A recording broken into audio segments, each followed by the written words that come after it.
Now we have a choice how we're going to live each moment. Because I know too many people that basically get saved and then have their hope is put into a future that one day they will have life. And then they go about living this world in the natural life. And there's no difference between them and an unsaved person until, of course, the judgment, and that's a big difference.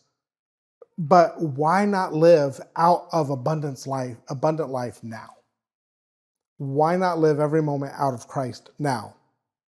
And this is the key thing, which is to come to Jesus and say, I'm going to choose to live by Zoe life. In Luke 9:23, Jesus also said, then he said to them all, if anyone desires to come after me, let him deny himself, take up his cross daily, and follow me.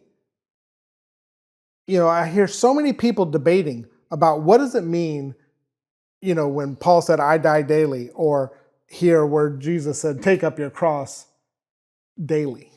Like, what does that mean? I'll tell you what I believe it means.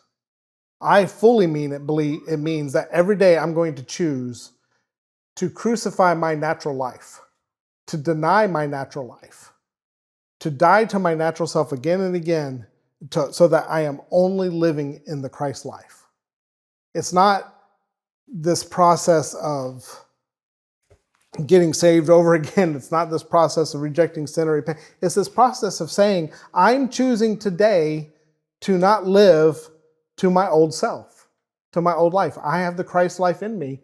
So I'm going to deny my suke and I'm going to live by Zoe. In Galatians 5:24-25, it says, those who are Christ's have crucified the flesh with its passions and desires. If we live in the Spirit, let us also walk in the Spirit. I can kind of hear Paul saying, if you've got the life of Christ in you, why would you not use that? If you have the life of Christ in you, why do you still treat yourself like someone who doesn't? Why do you still get anxious and worry and trust in yourself when God is over here saying, put your trust in me and I'll give you life abundant? Why would we do that? Basically, I hear Paul saying, if you're born again, live like it.